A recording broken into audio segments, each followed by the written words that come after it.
I don't think I've been very vocal about it in my videos up until now, but it's time to come out of the closet. I love Valis. I love the entire Valis series. I love Yuko. I love the music. It's practically a religion. Just in case you've never heard of Valis, it was a series of platformers that started out on the Japanese PC-88 computer and gained enough popularity to get sequels on home consoles and eventually console versions of the earlier games. It was developed by the now defunct Nihon Telenet and featured a female lead character, Yuko Aso, fighting against evil armies from an alternate dimension attempting to conquer the Earth. The gameplay was far from extraordinary, but it won over gamers with its anime cutscenes, large-scale story, and unforgettable music.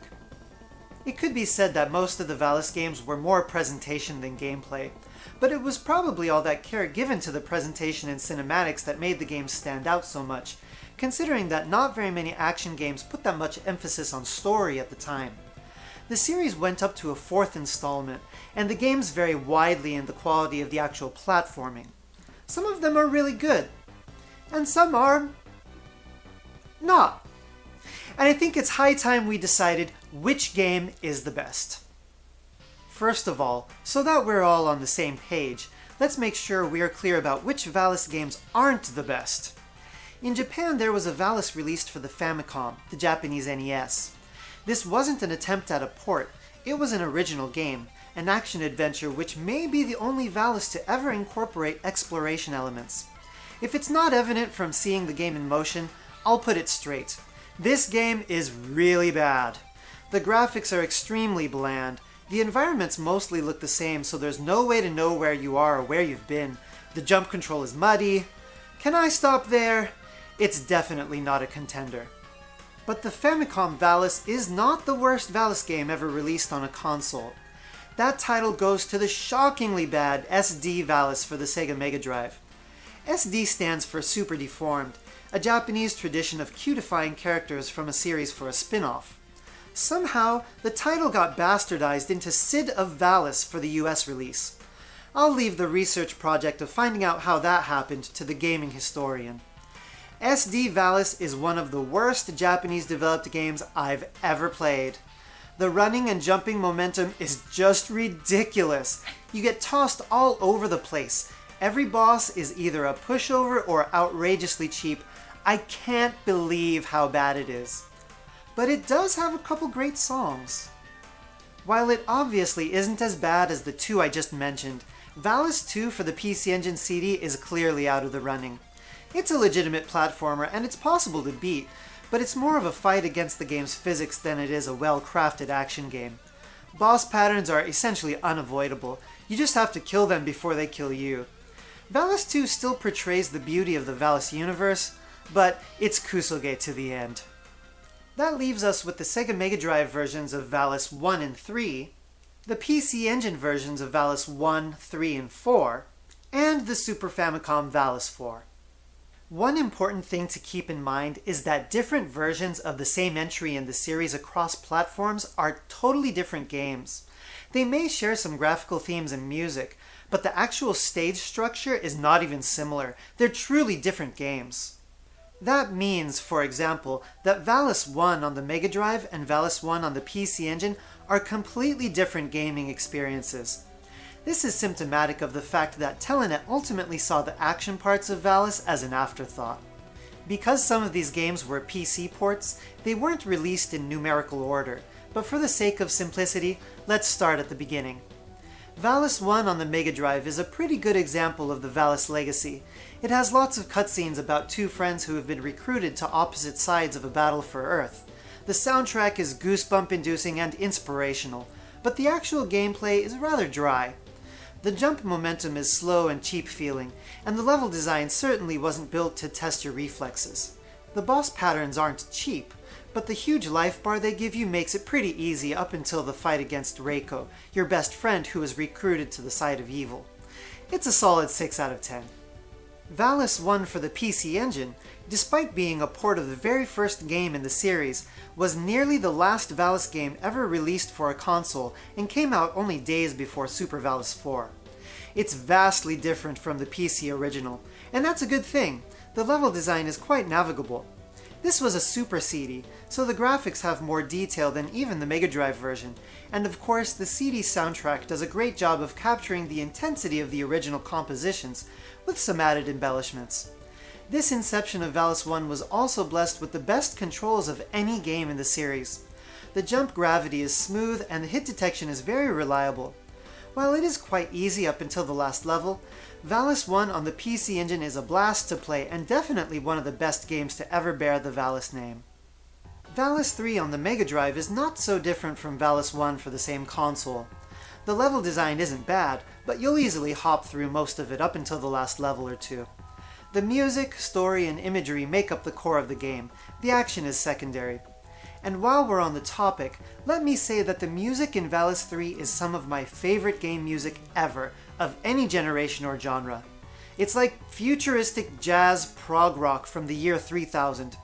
If you grew up with this kind of sound, you would see why I'm so uninterested in modern game music that attempts to imitate movie soundtracks. Valis 3 is a little better than its predecessor due to having some genuinely challenging platforming towards the end, but it still places presentation over gameplay.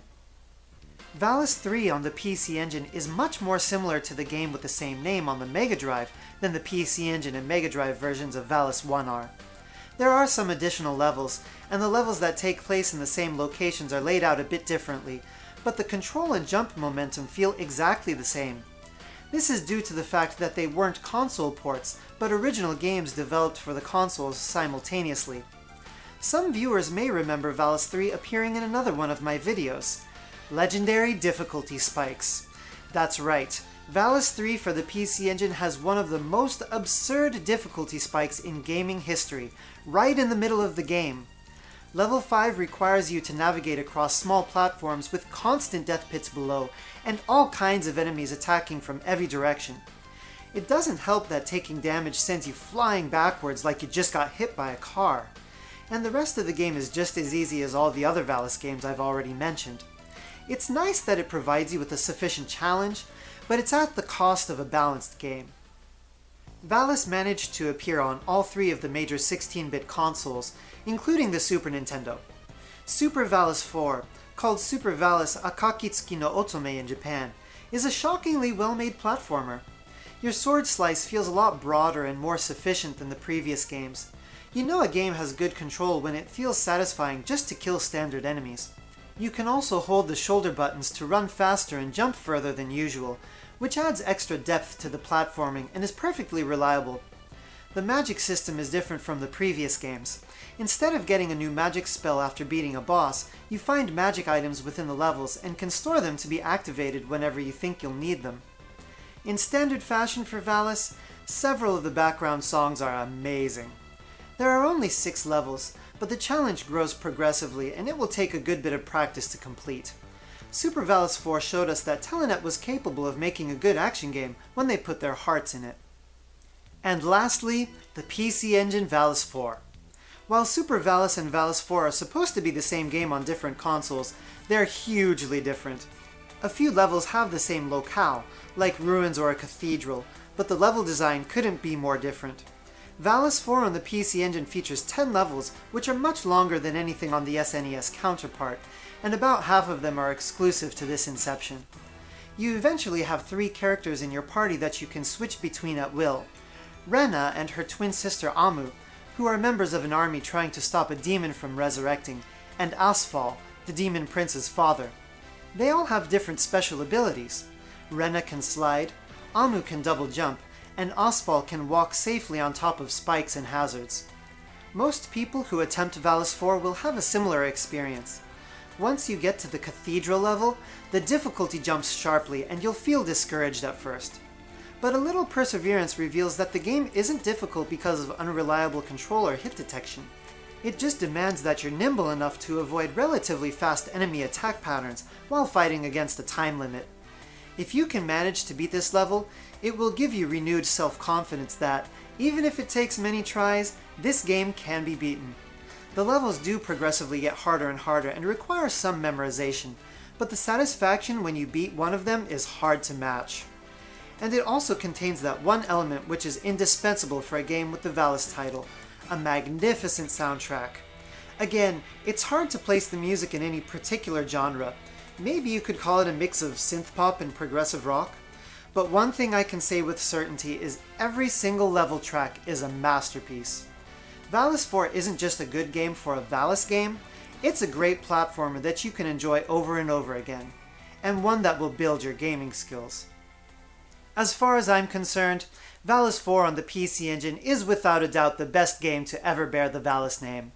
But since one of the biggest appeals to these games is the story and feeling of immersion it gives the player, some gamers may disagree. So tell me which Valis game is your favorite in the comments, and let's all take a moment to pray that some person who worked at Nihon Telenet gets the idea to resurrect the series.